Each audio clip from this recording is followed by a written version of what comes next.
Goddess Leonie from goddessguidebook.com, and I thought today I'd answer a Ask a Goddess question by video. Yay!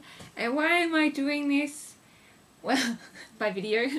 It's because it's really hot here at the moment, and so hot that it kind of feels like my fingers shouldn't be typing. In case you haven't heard the news, Australia is like the hottest country in the world at the moment, which is, you know, tops. Awesome. But it consequently means that I don't really want to go outside to make a video, and I don't really want to type something out. So I'm in the bedroom where it's nice and cool, where I can talk to you and snuggle up in bed. We're talking in bed. So the question today is something that we covered a little bit in the Soul Spa series we did about creative goddess spheres. And in that Soul Spa series, we looked at what happens if somebody else thinks our art, or our, you know, creation, or our singing, or whatever we've made, what if somebody else thinks that it sucks? So we had a little bit of a talk about that. And then somebody asked a couple of weeks ago, what happens if I think that my own art sucks?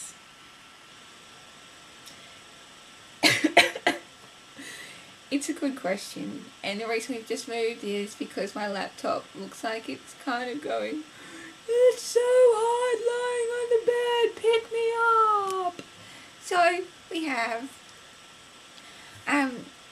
so thinking deep. What happens if you think your art sucks? Well, first, if you make something and if you kind of turn around and go, oh my god, it's so ugly, it sucks, I think it sucks. The first thing is, I wanted to offer you like the most ginormous hug. You know, let me try and hug you. Hug, good hug, good hug, good hug. You're so loved.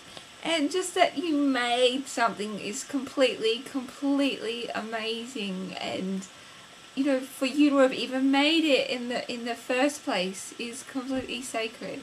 I think, you know, 90% of the importance of art is actually just in making it.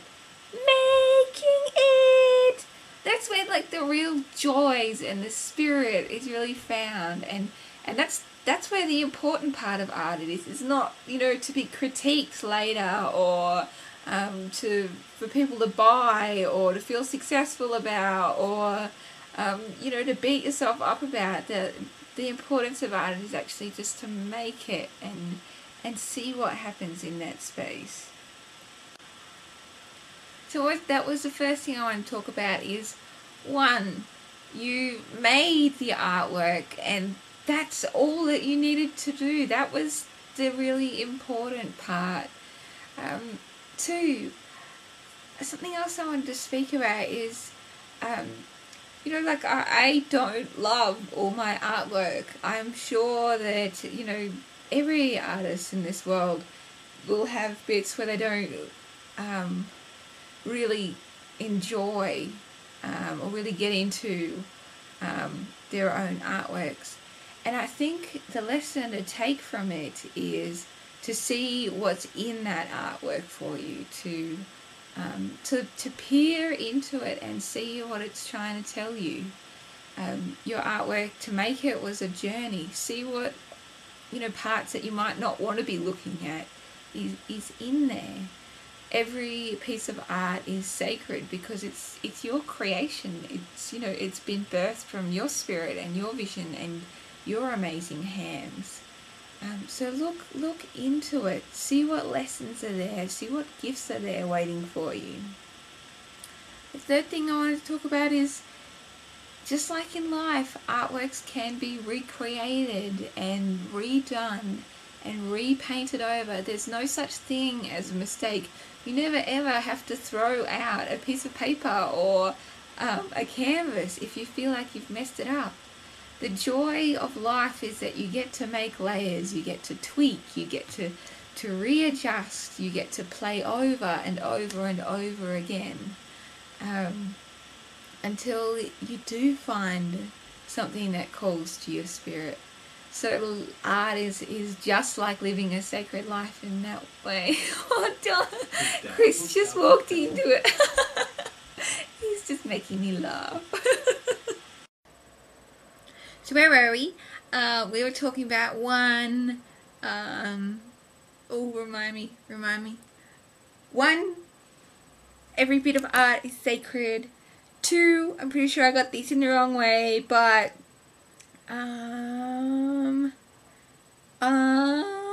it's my thinking hands. My thinking hands have come. Okay, I'm gonna have to go back. Wait for me.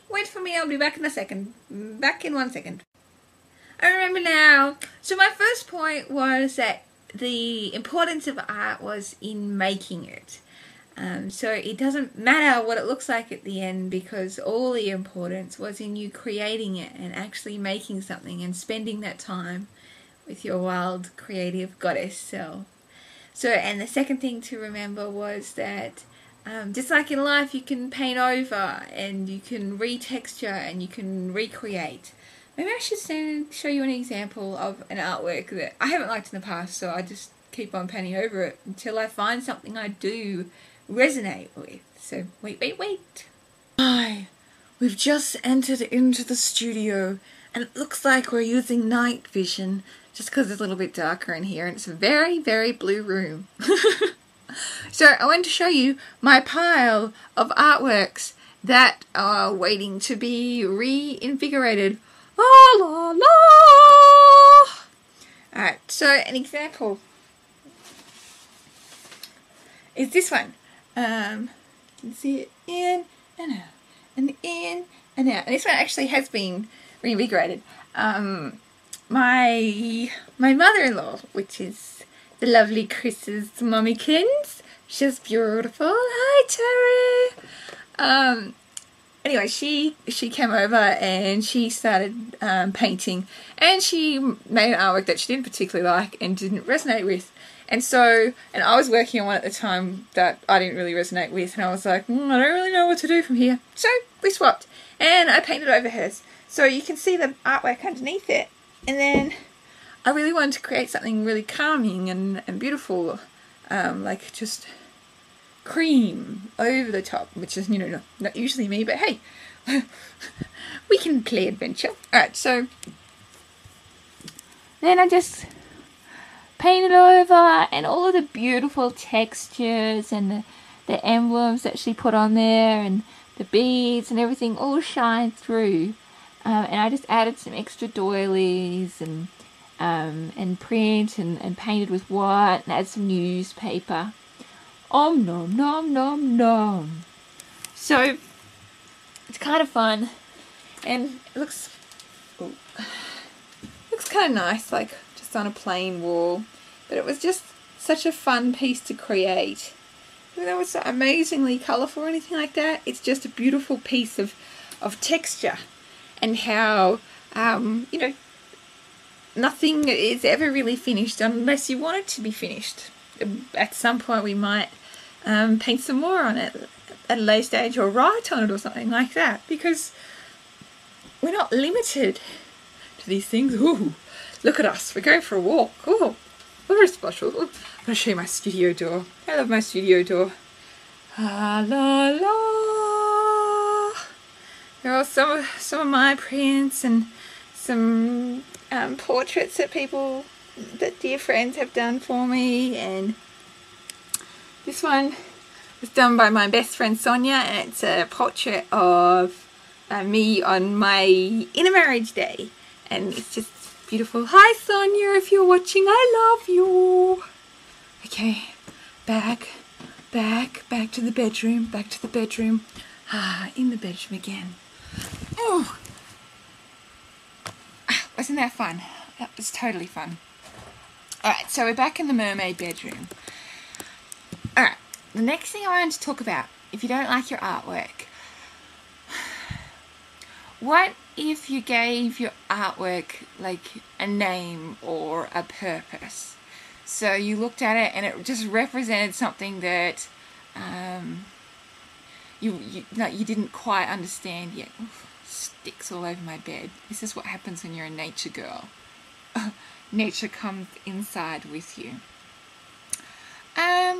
Okay, so you might create something and finish it, and it's filled with slashes of black paint, and it's mysterious, and it's just full of energy and movement, and you're not quite sure if you love it or if you can love it. What if you treated it like a sacred part of yourself, and you renamed it to be a part of your life? So it might be about facing your shadow, or looking into, I don't know, a nightmare to see the gems of wisdom that are inside it for you.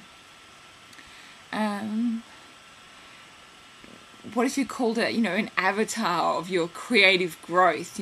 Something that shows that maybe a few years ago you would have, thrown it out, but now you're completely reclaiming the creative goddess that you are, and so you're, you're going to hold on to it and claim it, and name it as being, an amazing step forward on your creative and soulful journey. That's deep. All right, and there was one more thing. What I'm intrigued about the question is, do you not like every artwork that you create? Because if there's one or two that you create and you're not quite sure if you resonate with it soulfully, then that's all part of the process. What I'm really intrigued by is, what if you think your own artwork sucks all the time, and in which case it's not about, I don't think it's just about not finding resonance with particular artworks. It might be more about not having resonance with yourself totally as an artist. And we are all on this beautiful journey together, and it takes a while to learn how to really love and adore every part of us and every one of our creations.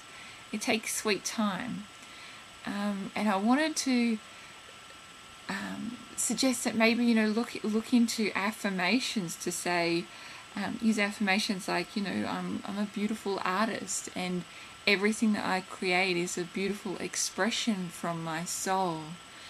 And not look at your artwork critically as whether art needs to be good. To be good, it needs to look a certain way, or everybody else will think it'll suck, so I'm just going to think it sucks from the get-go.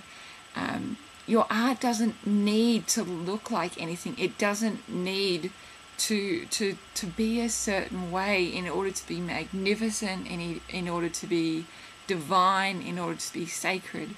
It can, if you show me an artwork with splotches all over it, that is sacred. That is the most perfect artwork. If you show me an artwork and it's mud brown, and you've tossed it into the earth and discovered about Mother Earth through it, if it's just a ball of wool that's been glued together, but for you it's all about the webs that you weave in life. You just saw an elusive capture of the very rare crisp bird. He's a hot bird. It's Friday afternoon at Shay God and Goddess home, so that's why the natives are restless. Can't believe Charlie hasn't jumped in here. What else? So, it's finding a really safe home for yourself to create and to appreciate and respect the creations that are coming for you. Art isn't about looking good. Art isn't about looking a certain way. It's all right if you don't have resonance with, you know, a couple of your artworks. But I just wanted to affirm that all art is good. As long as it's created, it's divine. If you want to keep painting and, you know, layering over to, you know, to find the resonance you're looking for, that's beautiful. But just keep remembering that, you know, you're divine. Every one of your creations is divine. And it's not about making it look good or making it look a certain way or having other people think that it's good. You know, art was never meant to be like that, and we weren't born to be like that. I think that's enough rambling for today. But I just wanted to send you lots and lots of love on your creative journey, and I want to tell you that I think anything that you create is absolutely amazing, because you are brave to create it, and you are magnificent and wild and amazing to create it. When you create, you connect in with the spirit inside you, and, you know, the child that loves to play with colours. And that's what art truly is, and that's who we are. Alright, precious goddesses. If you're in winter at the moment, I want to send you some of our luscious heat for you. And I think it's time for me to go have an icy pole and hang out in the air conditioning. Maybe just watch a movie and just chill and be gentle with my gorgeous goddess self. Lots and lots of joy and love to you, from the goddess in me to the goddess in you. Lots and lots of love and joy. Mwah! Blessings on all your creations. Special effects. Special effects.